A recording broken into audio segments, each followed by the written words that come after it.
خدا کا زندہ کلام شیئر کریں گے۔ پہلے ہم سب خدا کے جلال کے لیے زوردار تالیاں بجائیں گے۔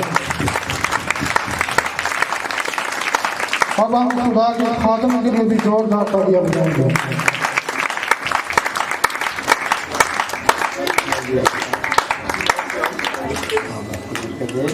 میں خدا کا خادم ہوتے ہوئے آپ تمام بزرگوں کو، بھائیوں کو، بہنوں کو سلام عرض کرتا ہوں۔ میرے عزیزوں، تھوڑی دیر کے لیے ہم خدا کے کلام پاک کے پاس آئیں گے۔ میری طرف سے آپ سب کو ایک مرتبہ پھر نیا سال مبارک ہو۔ ہم نے خدا کے مقدس کلام میں سے پہلی تلاوت سنی، تھوڑی دیر کے لیے اس پر غور کریں گے۔ لوکا کی معرفت لکھی گئی انجیل، مقدس لوکا کی معرفت لکھی گئی انجیل، اس کا 6واں باب ہے، 13واں باب ہے اور اس کی 6 آیت سے 9ویں آیت تک خدا کے مقدس کلام کو پڑھا جائے گا۔ غور کرنا ہے آپ نے تھوڑی دیر کے لیے۔ لکھا ہے، پھر اس نے یہ تمثیل کہی کہ کسی نے اپنے پاکستان میں ایک انجیر کا درخت لگایا تھا، وہ اس میں پھل ڈھونڈنے آیا اور نہ پایا۔ اس پر اس نے باغبان سے کہا کہ دیکھ، 3 برس سے میں اس انجیر کے درخت میں پھل ڈھونڈنے آتا ہوں اور نہیں پاتا، اسے کاٹ ڈال، یہ زمین کو بھی کیوں روکے رہے؟ اس نے جواب میں اسے کہا، اے خداوند، اس سال تو اور بھی اسے رہنے دے تاکہ میں اس کے گرد تھالا کھودوں اور کھاد ڈالوں، اگر آگے کو پھلا تو خیر، نہیں تو اس کو کاٹ ڈال۔ خدا ان کے مقدس کلام کے پڑھے اور سنے جانے پر اس کی برکت ہو۔ میرے عزیزو، یہ خوبصورت تمثیل ایک درخت کے بارے میں ہے جو ایک پاکستان میں لگایا گیا ہے، اور یہ انجیر کا درخت ہے جسے عام طور پر مصر میں اور فلسطین میں، جہاں یروشلم بھی واقع تھا اور جہاں کی یہ بات ہے، پاکستانوں میں انجیر کے درختوں کو لگایا جاتا ہے، اور لگانے والے یہی توقع رکھتے تھے کہ وہ کم از کم انجیر کا درخت جو ہے وہ 3 سال پھل دینا شروع کر دیتا، وہ میچور ہو جاتا تھا، اور 3 سال تک، ابتدائی 3 سال تک تو اس سے یہ توقع کی جاتی تھی کہ وہ میچور ہو، اور جب میچور ہو جائے گا تو پھر پھل دے۔ لیکن اب اس درخت کا اور اس پاکستان کا جو لگانے والا ہے، جو مالک ہے اس پاکستان کا، وہ کہہ رہا ہے کہ میں 3 سال سے اس پاکستان میں آتا ہوں اور اس انجیر کے درخت کا پھل تلاش کرتا ہوں، میں یہی توقع رکھتا ہوں کہ یہ پھل دے، لیکن یہ پھل نہیں دے رہا۔ تو وہ باغبان سے کہتا ہے کہ تو اسے کیا کر، کاٹ ڈال، یہ زمین کو بھی کیوں روکے رہے؟ تو اس کے جواب میں باغبان کیا کہتا ہے، ہم نے یہ سنا ہے، لکھا ہوا ہے کہ اس نے جواب میں اس سے کہا، اے خداوند، اس سال تو اور بھی اسے رہنے دے تاکہ میں اس کے گرد تھالا کھودوں اور کھاد ڈالوں، اگر آگے کو پھلا تو خیر، نہیں تو اس کے بعد کاٹ ڈالنا۔ یہ ایک محبت بھری، ہمیں خدا کی محبت بھری داستان نظر آتی ہے جو وہ بنی اسرائیل قوم کے لیے بنیادی طور پر رکھتا تھا، اور باغبان ہوتے ہوئے ہم دیکھتے ہیں کہ وہ جو ان تمام درختوں کی، پاکستان کی بھی کیئر کرتا تھا، کیئر ٹیکر تھا، اس کا کیپر تھا، باغبان تھا، وہ بھی اپنے اندر محبت رکھتا ہے کہ ایک دم اسے درخت کو، انجیر کے درخت کو نہ کاٹا جائے۔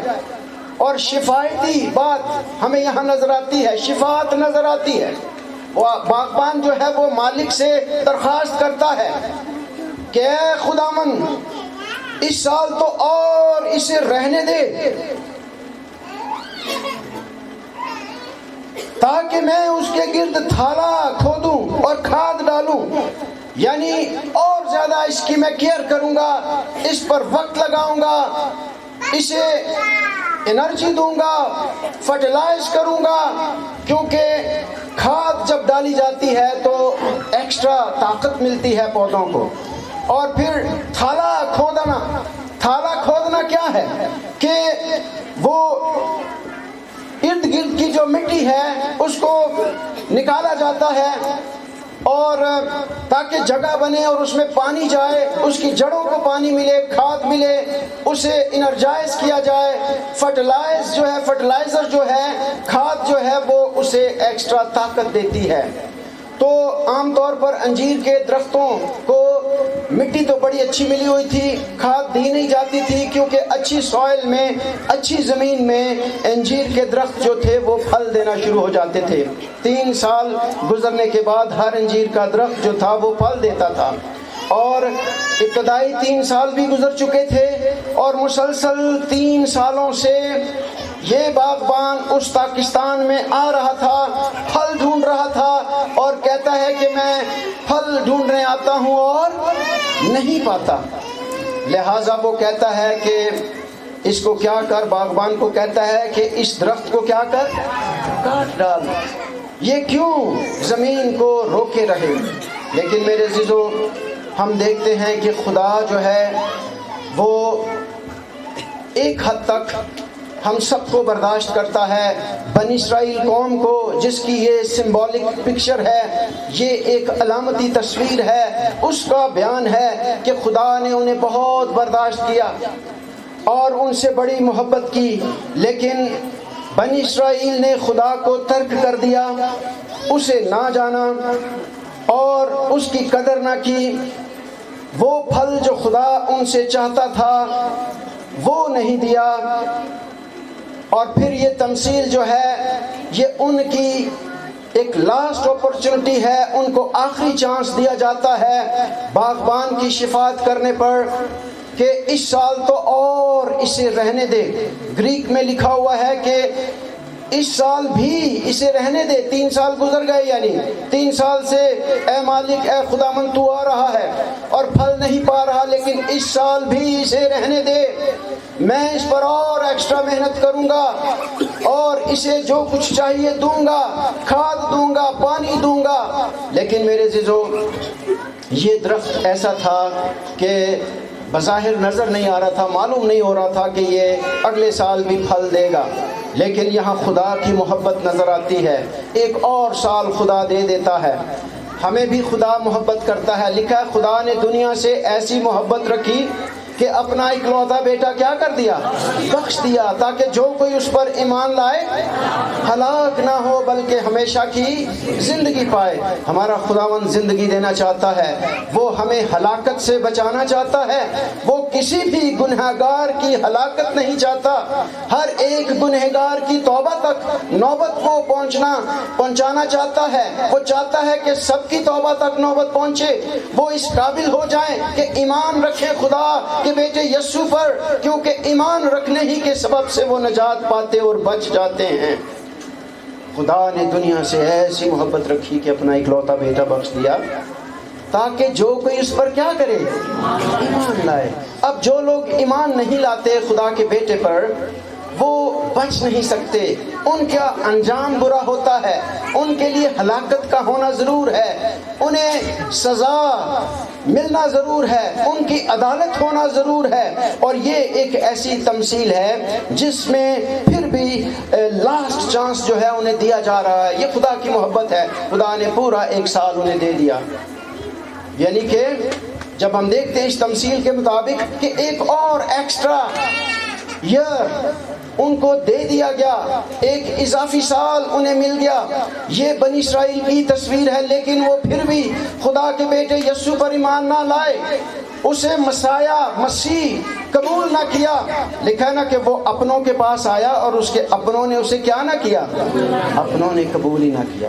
جوئش نیشن، بنی اسرائیل قوم بطور قوم انہوں نے خداوند یسوع مسیح کو ریجیکٹ کر دیا، اسے نہ جانا۔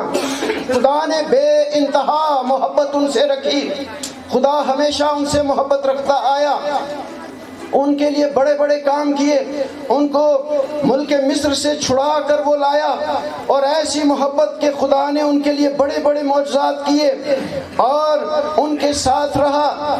لیکن میرے عزیزو، وہ خداوند یسوع مسیح پر ایمان اس طریقے سے نہ لائے جس طریقے سے انہیں لانا چاہیے تھا، اور خدا جو ہے وہ ان سے پھر ناراض ہوا۔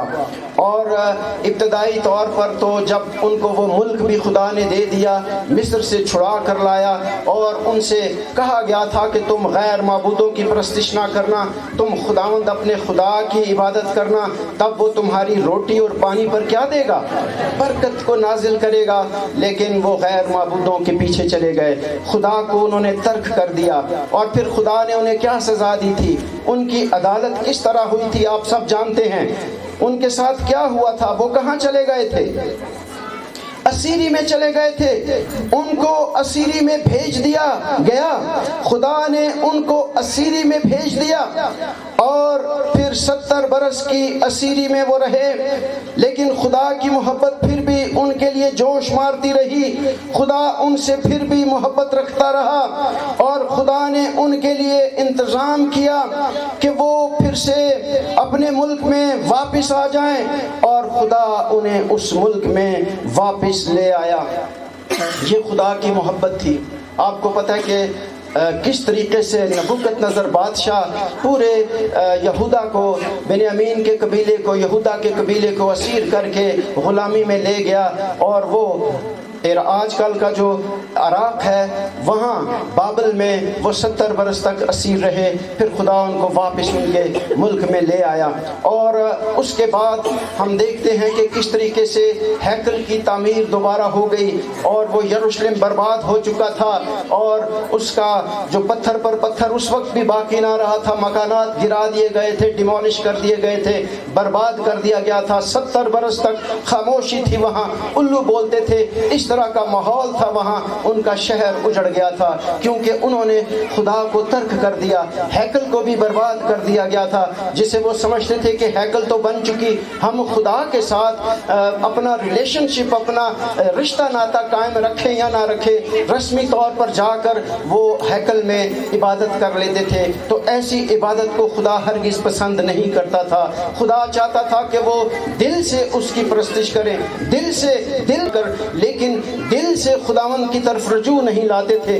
خدا چاہتا تھا کہ وہ اپنے دل کا ختنہ کروائیں، اور اس میں سے جتنی ناراستی ہے اس کو الگ کر دیں اور دور کر دیں، اور یسوع کے پاس، خدا کے پاس چلے آئیں، یسوع کو قبول کریں جو خدا کا بیٹا ہے، جو ان کا پرومسڈ مسایہ تھا، لیکن انہوں نے اسے قبول نہ کیا۔ خدا کی محبت ان کے لیے بڑی ہی عظیم تھی، اور بائبل مقدس میں استثنا 32ویں باب کی 11ویں آیت میں لکھا ہے، جیسے عقاب اپنے گھونسلے کو ہلا ہلا کر اپنے بچوں پر منڈلاتا ہے، ویسے ہی اس نے اپنے بازوؤں کو پھیلا دیا اور ان کو لے کر اپنے پروں پر اٹھا لیا۔ فقط خداوند ہی نے ان کی رہبری کی، تب اس نے خدا کو جس نے اسے بنایا چھوڑ دیا، اور اپنی نجات کی چٹان کی حقارت کی۔ یہ 15ویں آیت ہے 32ویں باب کی۔ اور اپنی نجات کی چٹان کی کیا کی؟ حقارت کی۔ انہوں نے اجنبی معبودوں کے باعث اسے غصہ دلایا۔ تو یہ بنی اسرائیل کی تصویر ہے، یہ بنی اسرائیل قوم کے کام تھے۔ وہ خدا کو ناراض کرتے اپنی مکروہات کی وجہ سے اور اپنے برے کاموں کی وجہ سے۔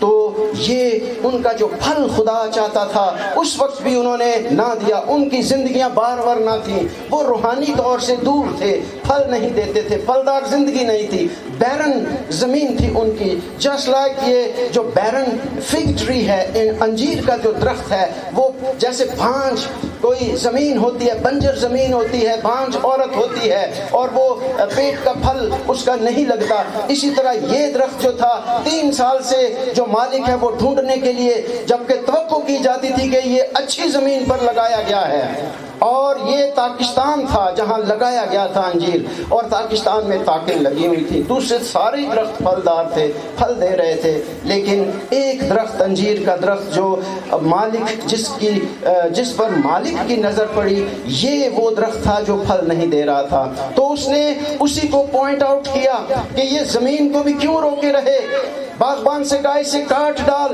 لیکن باغبان کی شفاعت دیکھیے کہ اس سال تو اور بھی اسے رہنے دے، میں اس پر اور محنت کروں گا۔ یہ خداوند روحانی طور پر خداوند یسوع مسیح پاکستان کا باغبان ہے، وہ کلیسیا کا مالک بھی ہے، وہ خدا باپ سے شفاعت کرتا ہے، اے خدا اس سال اور بھی اسے رہنے دے۔ یسوع مسیح نے ہماری شفاعت کی کہ نہیں؟ عبرانیوں 7ویں باب کی 25ویں آیت میں پڑھیے گا کہ یسوع مسیح ہماری شفاعت کرتا ہے۔ عبرانیوں کا خط اس کا 7واں باب اور اس کی 25ویں آیت کو آپ میں سے کوئی جلدی سے پڑھ دے، کیا لکھا ہوا ہے وہاں؟ اس لیے جب اس کے وسیلہ سے خدا کے پاس آتے ہیں وہ انہیں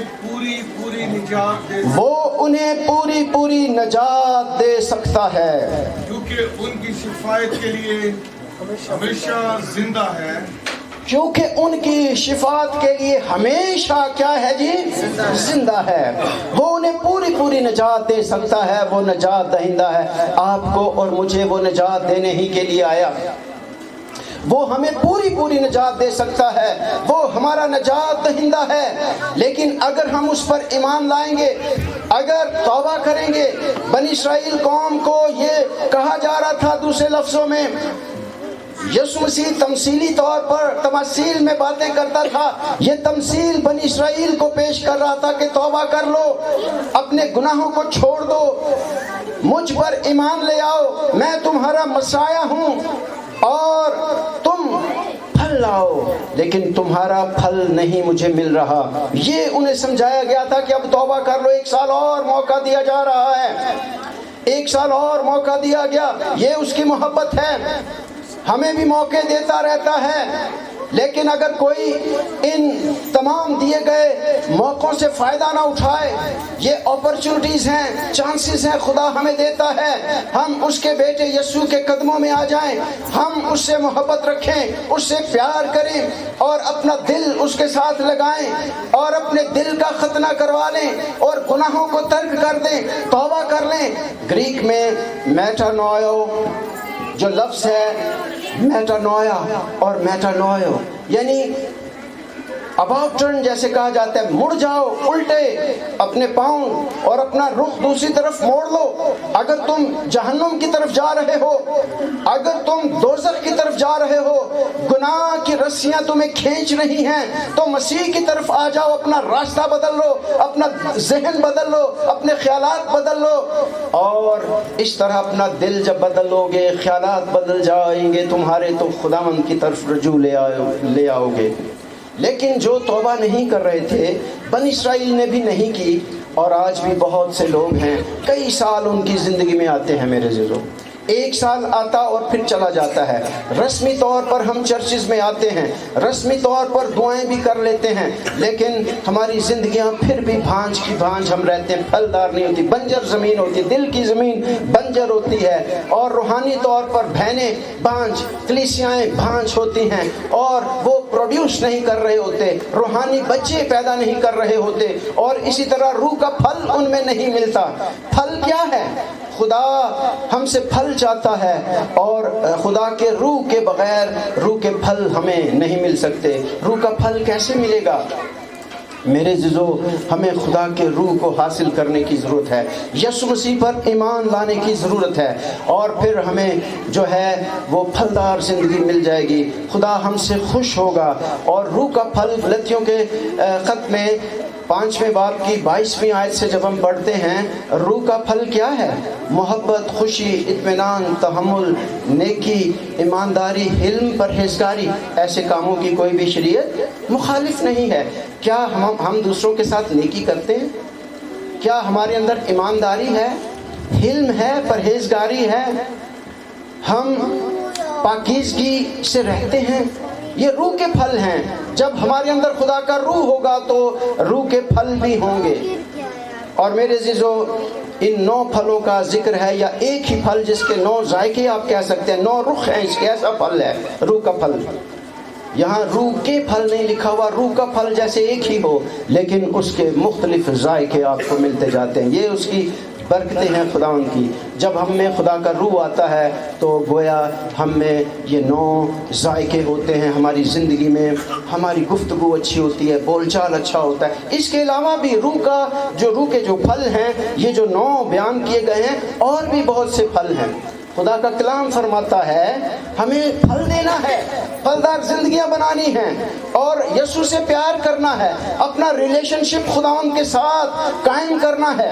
لیکن آج کا انسان بھولا ہوا ہے.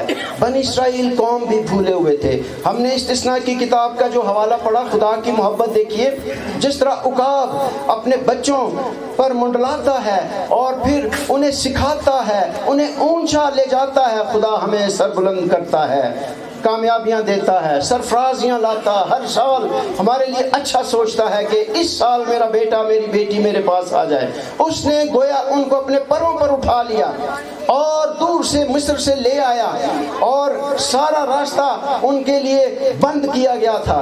اور پھر خدا نے کس طرح 10 آفتیں بھیجی، اور وہ جو مغرور بادشاہ تھا اور اس کو کس طرح سزا دی، ان کے دیوتاؤں کو، مصر کے دیوتاؤں کو سزا دی، ان کو اٹھا کر لے آیا. یہ بنی اسرائیل قوم کے ساتھ خدا کی محبت تھی.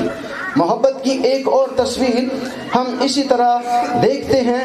خدا نے جب اس قوم سے پیار کیا، لوکا کی انجیل 13ویں ہی باب کی 34ویں آیت میں لکھا ہے، اے یروشلم، اے یروشلم، تو جو نبیوں کو قتل کرتی ہے اور جو تیرے پاس بھیجے گئے ان کو سنسار کرتی ہے.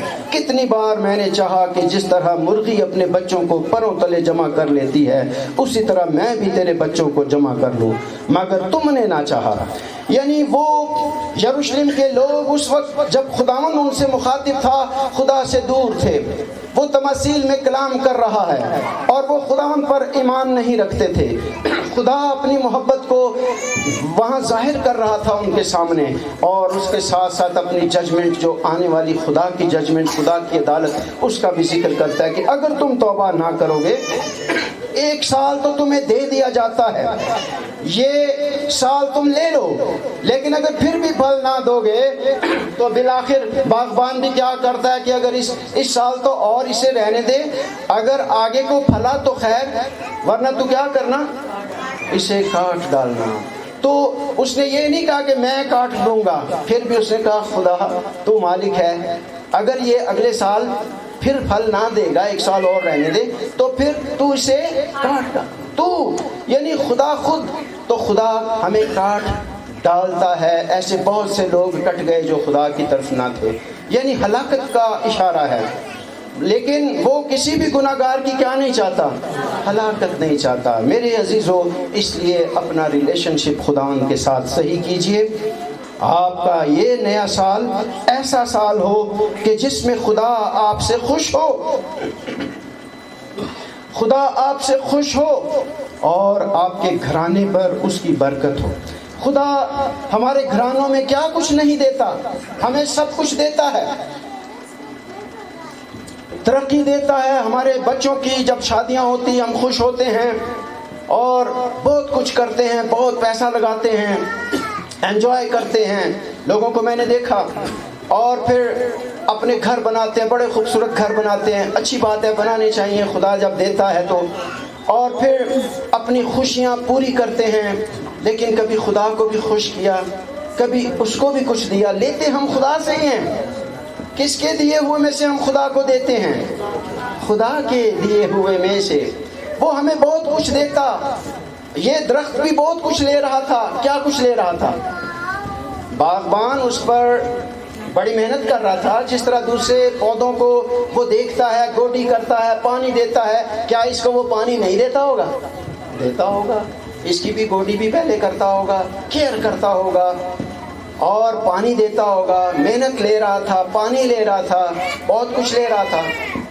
اور وہ زمین گھیرے ہوئے تھا لیکن پھل نہیں دے رہا تھا. سو میرے عزیزو، ہم خدا کو دینے والے ہوں. دینا بھی اس میں سکھایا گیا ہے. پھل دینا ہے خدا کو.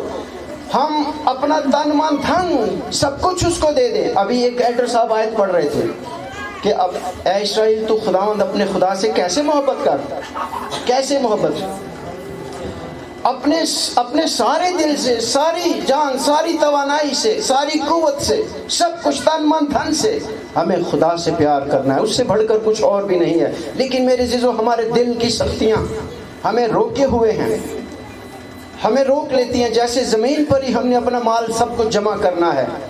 ہمارا جب دھیان زمین پر رہتا ہے تو خدا کو ہم بھولے ہوئے ہوتے ہیں. یہ نہیں پتا کہ یہ زندگی بھی ہمیں خدا نے دی ہے. پتہ نہیں اگلا سال ہماری زندگی میں آئے گا کہ نہیں. اور میرے عزیزو, اس لیے ہمیں آسمان پر بھی اپنا خزانہ جمع کرنا ہے. چونکہ یہ میسیج اس قسم کا ہے کہ اس میں خدا کو دینے کی بات کی گئی ہے. میں اس وجہ سے اسے بیان کرنا ضروری سمجھتا ہوں. یہ نہیں کہ میں کسی لالچ کی وجہ سے, عام لوگ شکایت کرتے ہیں جی تسی کلام چ بھی بس ہے کلام سناندے رہندے ہو جدا. لیکن میں نہیں بھائی جی, خدا کے کلام میں یہ باتیں جب لکھی ہیں, اگر ہم عمل پیرا نہیں ہوتے تو یہ ہمارے دل کی کیا ہے, سختی ہے. ہم ہٹ درم ہو جاتے ہیں. بنی اسرائیل قوم جو تھی وہ پھل نہیں دے رہی تھی جیسا پھل خدا چاہتا تھا. پھر دوبارہ سے ان کی ججمنٹ ہوئی. یہ 1 سال جو ہے انہیں جو دیا گیا, یہ گریس ٹائم تھا ان کا. وہ خدا کو نہ مانے. اور پھر 70 AD میں, 70 AD میں, 70 مسیحی میں یہ ہیکل جو تھی یہ بھی برباد ہو گئی, جو ہیرودیس نے بہت عالیشان ہیکل بنائی تھی. اور اس شہر کا, یروشلم کا پتھر پر پتھر باقی نہ چھوڑا گیا. یعنی اسے رومی حکومت نے ہی تہس نہس کر دیا, جلا دیا, برباد کر دے یروشلم کو, تباہی ہو گئی وہاں. تو یہ سزا تھی اور یہ ججمنٹ تھی ان کے اوپر جو ہوئی 70 AD میں. اور لوکا کی انجیل 19ویں باب کی 41ویں اور 44ویں آیت میں جو یہ سمبولک پکچر انجیر کے درخت کی تھی, اس کا انجام کیونکہ اس درخت نے پھل نہ دیا تو یسوع مسیح نے اشارتاً بھی یہ کہہ دیا تھا. اس حوالے میں لکھا ہے کہ جب نزدیک آ کر شہر کو دیکھا, یروشلم کی بات ہے, تو اس پر رویا اور کہا کہ وہ تجھ پر کیا لکھا ہوا ہے. کاش کہ تو اپنے اسی دن میں سلامتی کی باتیں جانتا. ہاں جی, اگر اب وہ تیری آنکھوں سے چھپ گئی ہیں, لیکن وہ دن تجھ پر آئیں گے, وہ دن تجھ پر آئیں گے کہ تیرے دشمن تیرے گرد مورچہ باندھ کر, تیرے دشمن تیرے گرد مورچہ باندھ کر تجھے گھیر لیں گے اور ہر طرف سے تنگ کر, اور ہر طرف سے تنگ کریں گے. اور تجھ کو اور تیرے بچوں کو جو تجھ میں ہے, تجھ کو اور تیرے بچوں کو جو تجھ میں ہیں, زمین پر دے پٹکیں گے, زمین پر دے پٹکیں گے. اور تجھ میں کسی پتھر پر پتھر باقی نہ چھوڑیں گے, اور تجھ میں کسی پتھر پر پتھر باقی نہ چھوڑیں گے. اس لیے کہ تو نے اس وقت کو نہ پہچانا, اس لیے کہ تو نے اس وقت کو نہ پہچانا جب تجھ پر نگاہ کی گئی. تو یہ حال تھا بنی اسرائیل قوم کا, جس کی یہ پکچر ہے, جس کی یہ تصویر ہے, سمبولک علامتی طور پر بیان کیا جا رہا ہے. انجیر کے درخت کی تمثیل میں یسوع تمثیلوں میں باتیں کرتا اور مطلب بڑا کلیئر واضح کر دیتا تھا کہ تم نے خدا کی حقارت کی ہے, تم پھلدار زندگیاں نہیں رکھتے, میں نے تم سے بڑی محبت کی ہے لیکن تم مجھ سے دور رہے. تو میرے عزیزو, خدا جو ہے وہ آج بھی ہم سے محبت رکھتا ہے. وہ ہمیں نیا دل دے دینا چاہتا ہے, سنگین دلوں کو ہمارے اندر سے نکال دینا چاہتا ہے. پہلے ہی سے خدا کی محبت اور کہ یہ جو پیشن گوئی ہے یہ بھی کر دی گئی ہے. حزقیل 11واں باب اور اس کی 19ویں 20ویں آیت. وہ کیسے مسیح کو جانیں گے؟ ایک وقت آئے گا کہ وہ مسیح کو جانیں گے جب وہ دوبارہ بادشاہ بن کر آئے گا, تو جنہوں نے اسے چھیدا تھا لکھا وہ بھی اس پر نگاہ کریں گے. اس وقت بنی اسرائیل قوم جو اس وقت انجیر کے درخت کی مانند تھی, بے پھل زندگیاں تھی, اس وقت وہ جانیں گے. حزقیل کی کتاب 11ویں باب کی 19ویں اور 20ویں آیت میں لکھا ہے, اور میں ان کو نیا دل دوں گا اور نئی روح تمہارے باطن میں ڈالوں گا اور سنگین دل ان کے جسم سے خارج